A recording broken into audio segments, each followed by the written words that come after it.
Welcome to another episode of Branding Bloopers, a series where we have open conversations about the mistakes we make while building our brands, so we help others avoid those same mistakes. My name is Marissa, founder of To Be Caribbean, and if you've listened to any other videos in this series, you might know by now I'm trying to win a bet against my mentor. So I have one more video to complete after this one and I'll win. I'm hanging on by a thread, but it's gonna happen. So today I wanted to focus in on the topic of who are you really talking to? I know where I'm from in Trinidad and Tobago, if you say something like that to someone, you're squaring up for a fight. It's like, who you talking to? You know?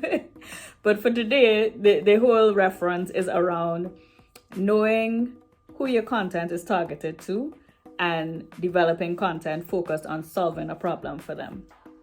So I was thinking through, like, how do I apply that to my life and this platform, right? And an analogy came to mind.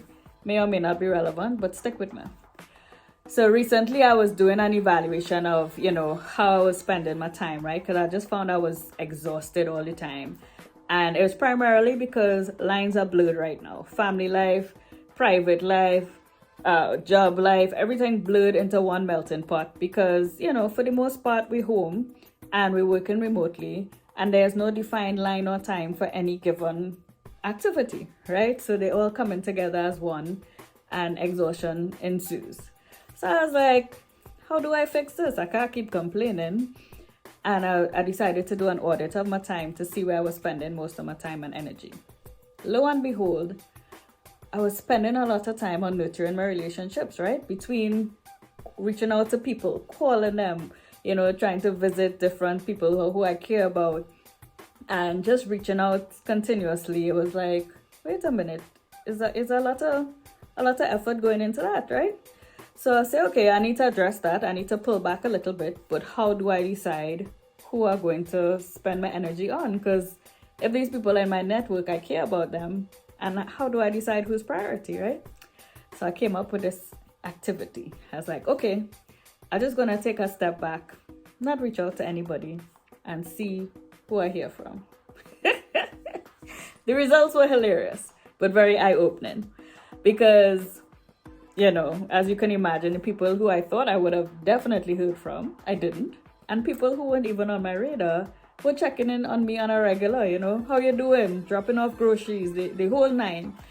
And I was so surprised, no judgment on who didn't reach out because we're all overwhelmed. But I was like, wow, this is interesting. This is what we're doing. All right, let's do it. So I decided in turn to pour back into these people who were reaching out to me. And things started to evolve into this symbiotic relationship where we were just pouring into each other and helping each other to grow. And it just turned into something very beautiful and continues to be something beautiful, right? And it was a lesson for me on really choosing where you pour your time and your energy. So bringing it back to who you're really talking to, right?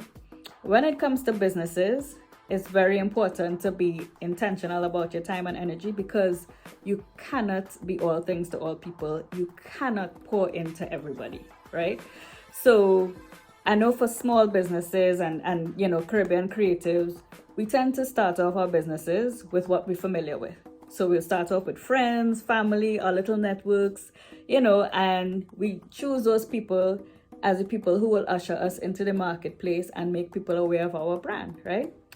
The thing is, a lot of the times with our products or services as creatives, we're not necessarily solving a problem for our friends, family, or personal network. And, it shows by their lack of engagement. And then we take their lack of engagement sometimes as something personal and then try to figure out all these permutations and computations on how you could engage them and get them excited about what you're doing because this is who you choose to usher you into the market. The reality is, you don't really have to do anything.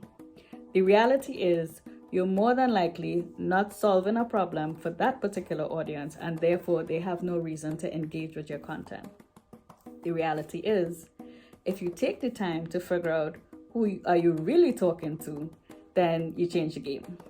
So deciding on who you're really talking to, there are different ways people refer to it. Identify your target market, develop your ideal client avatar. There are all these different references, but the premise is the same.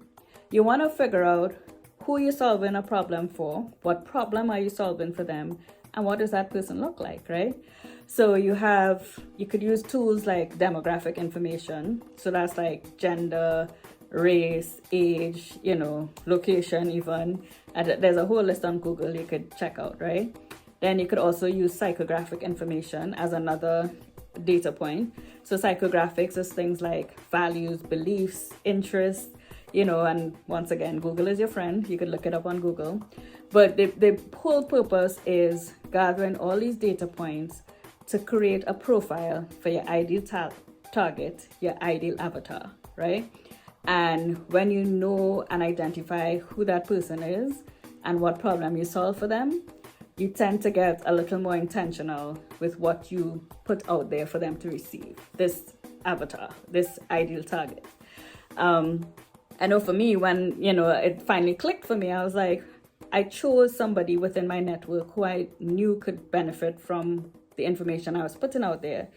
And they became my ideal avatar. I talked to them by name. And when I put content out there, it's speaking specifically to this individual, right? And if anybody else, it resonates with them and they engage with it, that's icing on the cake. But I am very intentional and targeted because, I know that reciprocity will be there because they appreciate what I'm putting out there, So bringing it back to the analogy at the beginning, as a small business, as a Caribbean creative, we tend to forget that very important building block of knowing exactly who we're talking to and developing our content trail based on that, because the reality is you can't please everybody and you really shouldn't even try. 90% of people won't even get what you're trying to do. But those few people who do, right, they will pour right back into you as you are pouring into them, right? And it starts to develop into this symbiotic relationship where you'll both grow. You pour information into them that helps them to solve a problem. They pour back into you by, sharing your content, liking your content, commenting on your content.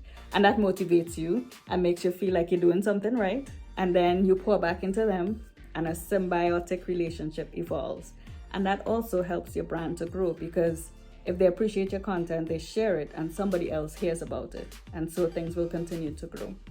So I just wanted to bring that up, as we close out the year and we're starting to figure out what we want to do in the next 2022, really defining our brand and defining what we're trying to get done in the new year.